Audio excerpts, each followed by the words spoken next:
Hi, I'm Foxy Cabbage, and if you're wondering why I'm dressed like a nurse, it's because I am one. I'm here to tell you about 3 things that are vital to life. That's food, money, and health. The way those 3 things interact together can either make us sick and poor or happy and healthy. Hey, Foxy, what's you doing? Hey babe, I just ran to PetSmart really quick, and I picked up a few aquariums. Okay. Or I don't know, aquaria. What's the multiple? This is the dawning of the age of aquariums. Yeah, no, come here. I'll show you. Hang on, I guess I probably better set that down. Is the puppy outside? The puppy is outside. Okay. All right. So here's what's going on. Okay. Over here we have Phineas and Ferb. See Phineas and Ferb? Oh. You might not be able to see Phineas and Ferb. Phineas is up in the corner there. You know that's Phineas because he's got fins, right?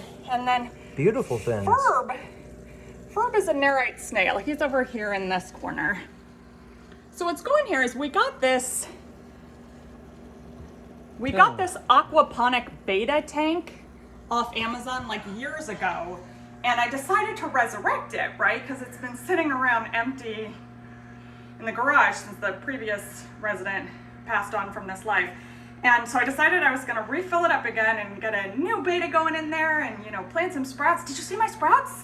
Oh, They're so pretty. those are gorgeous My little sprouts. microgreens. Do-do-do. They're a superfood mix. Check it out. Oh, pretty sweet, right? Oh, I got some little ant friends. That's okay. Anyway, so I decided I wanted to put a new fishy friend in the tank. And so I planted the microgreens and I got Phineas and Ferb set up in there and I posted a picture on the internet and the internet was like, you're a monster. You need to move that poor Betta out of that bowl. It's a 3-gallon setup, but effectively it's probably only I'd say that's probably 1.75 gallons of actual water in there because the grow bed sits down into it. It turns out that Bettas are actually recommended to be in a 5-gallon tank minimum. So one of these tanks here, this one's gonna be Phineas's new home. So it's not hugely huger, but we're gonna have... Yeah, they're pretty close to the same size. Yeah. So that's 5.5 gallons, but there's gonna be enough room in there for Phineas to hang out with his little dude friend from... Oh, did you see Perry? There's Perry hanging out of there. So Phineas and Ferb are upgrading to 5.5 gallons, and then the other 2, I'm actually pretty excited about this. So come over here. So this is actually an 8-bucket setup for the hydroponics, and I've only got 6 of them going right now. I didn't really have room for all 8 buckets, so I actually rerouted, a little creative engineering, right? So we rerouted a couple of the tubes that are going to the air stones. So this guy here, and I think this guy over here, you can see there's actually a secondary tube. So if you come over here, you can see, you're gonna have to come around here a little bit to see. There's a tube feeding up into there that doesn't actually want to be going in there. The real tube for air actually feeds in right there directly through the side of the bucket. So in that way, I've got 8 air tubes coming out of the motor, but they're only feeding into 6 buckets. Does that make sense? So there's 1, Yes. 2, 1, 1, 2, 1. These 2 just get a little extra air. Anyway. So what we're gonna do is this platform, this shelf here is actually gonna come forward a little bit. We're gonna put a secondary shelf behind it so that these 2 dudes can come down and be with their friends down here. And then each of these shelves here is getting a 10-gallon tank on it. So that's the shelf you put by my side of the bed with the little sticky note that says "Build Me." That's what that is. That's the one. Got it. Yes. So these are IKEA shelves. We have so many of these in our house that we actually just refer to them by the dimensions of the number of squares in them. So if you can see, this is a 1x4, and this is a 1x2, another 1x2 over here, and then in the back we have a 3x4.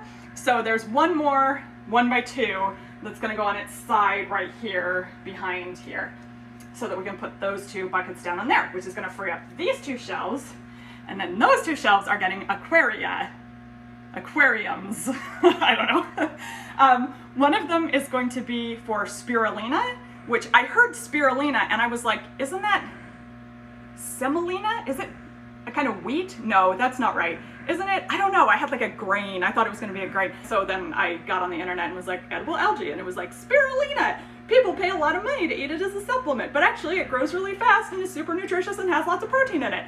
I'm like, what? How did I not know about this already? So we're going to be growing some spirulina and then figuring out what to cook with it. It's going to be amazing.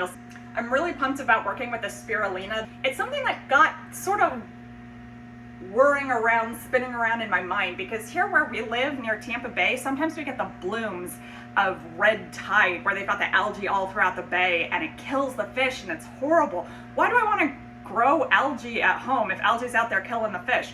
Well, here's what I was thinking. That stuff grows like crazy. So I was thinking, man, if that was a resource, if that was just edible, that'd be amazing. So I was like, hey, Google, help me out here. Is algae edible? And Google was like, yes, girl, I got your back. Spirulina, blue-green algae, totally edible, totally high in protein, excellent resource, and it loves nutrient-rich water. What does that mean, nutrient-rich water?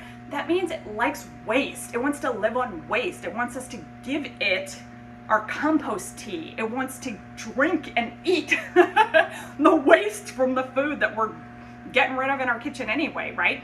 So back in my backyard, y'all might already know, I've got some black soldier fly larvae. Those dudes are my fave. They're little workhorses. They'll eat basically anything. They're not like vermicompost worms where they're like, oh, don't give us citrus, don't give us meat and cheese, it'll hurt our little stomachs. No, black soldier fly larvae will eat meat, they'll eat cheese, they'll eat oil, whatever. You stick it in there, they'll chow down. Those guys want your kitchen scraps.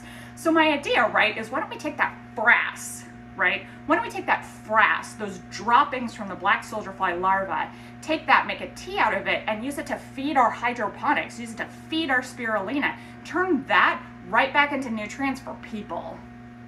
I know one challenge of this project is going to be figuring out how to make spirulina good to eat. I've never bought it at the store. That doesn't mean it's yucky, but it does mean it's not a regular part of my diet. It's not something I'm used to eating. It's not something I know how to cook with. But here's what I do like. Ranch dressing and barbecue sauce. So if I can figure out a way to mix it with either of those things, I think we're going to come up with some good recipes. What do you guys think? I am really excited about this research using the frass from the black soldier fly larvae.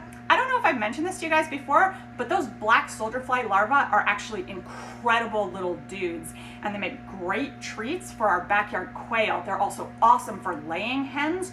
We keep ladies in our backyard. We keep quail that lay eggs for us, and they eat feed that comes from the store, but I can supplement a huge proportion of that feed with the black soldier fly larvae as treats for them because they're so high in protein that they end up being an awesome supplement to their diet that keeps me from spending a ton of money on extra feed for them when they could be eating feed that eats my trash. What? It's amazing. So between being able to feed those little buggies to the quail and then use the frass that's their poop to feed the plants that are growing inside, this is some crazy circular economy stuff. I'm telling you what. One of these two tanks is going to be spirulina. The other one is going to have shrimp. We're going to have itty bitty little freshwater shrimp in an aquaponics setup because we want to find the smallest, densest protein generating food source possible, other than algae. I guess algae is pretty small, but the smallest, densest possible in fishy form. So we're going with shrimp in that one, and then they're going to have a grow bed as well, possibly doing microgreens, maybe doing some herbs on top of it. Maybe we'll do some more basil. My basil grows like crazy. I got a green thumb for basil, or some dwarf strawberries. Somebody said that would be kind of fun. I don't know. I like strawberries. Who doesn't like strawberries? Bears like strawberries, and I like to eat like a bear. If I had it my way, I would eat salmon and berries and nuts and nothing else. That would be my whole life, y'all. I'm not an omnivore. I'm not a pescatarian. I'm a bear. I'm straight bear. That's it. All right. So you want to see what else I've got going on in hydroponics right now? Yeah. I'm going to give you a little hint. It's not much. That's why we're kind of shaking up what's going on here. What we had going on is this basil plant over here. If you want to take a look at this dude appeared to be dead right here, but look up there. Then he decided he was alive again. We're getting some more leaves, so I don't want to yank him. He's still got some life to give us. Come on, man.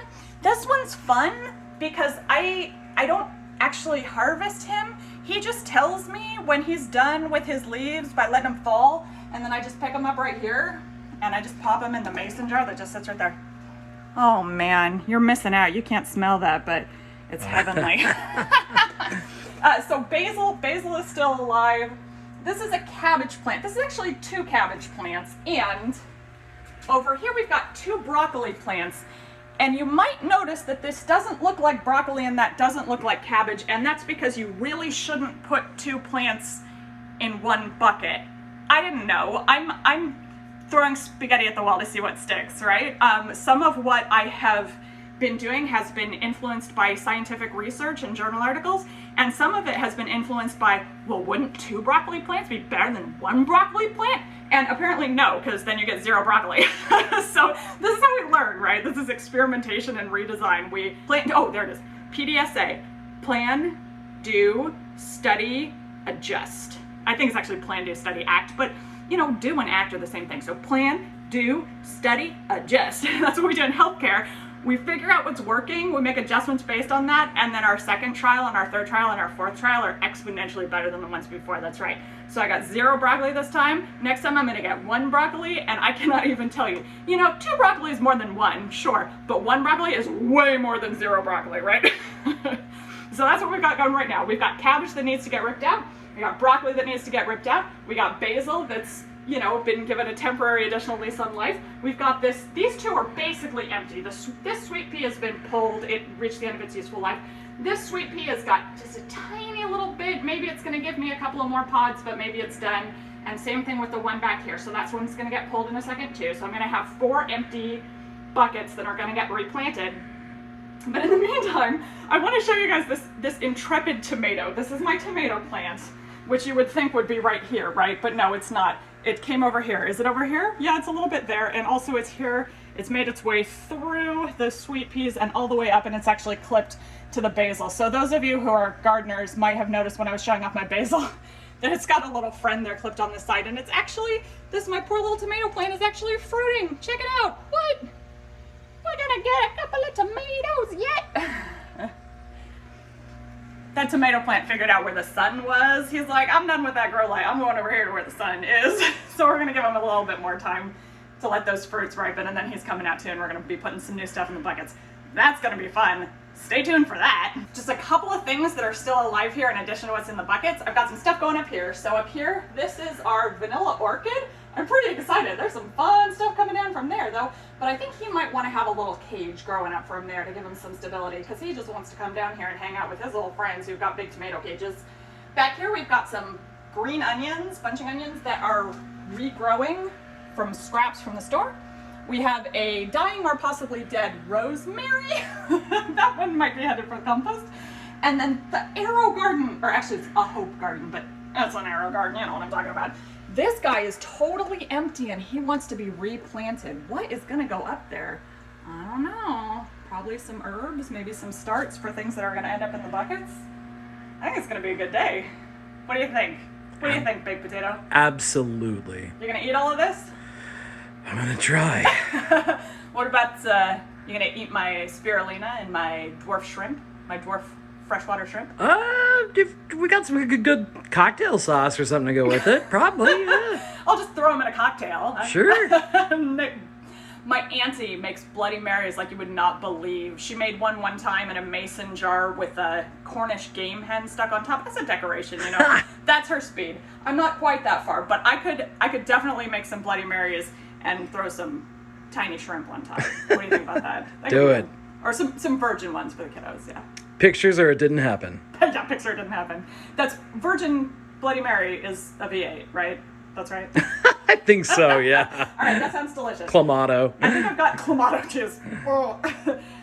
Thank you so much for watching. Thank you for checking out my kitchen, which is getting pretty messy, but it's getting messy with exciting stuff. This is the Learning Lab. I'm glad you're here. Please like and subscribe to my channel. I love you guys. Thanks for coming and eating with me. You guys rock.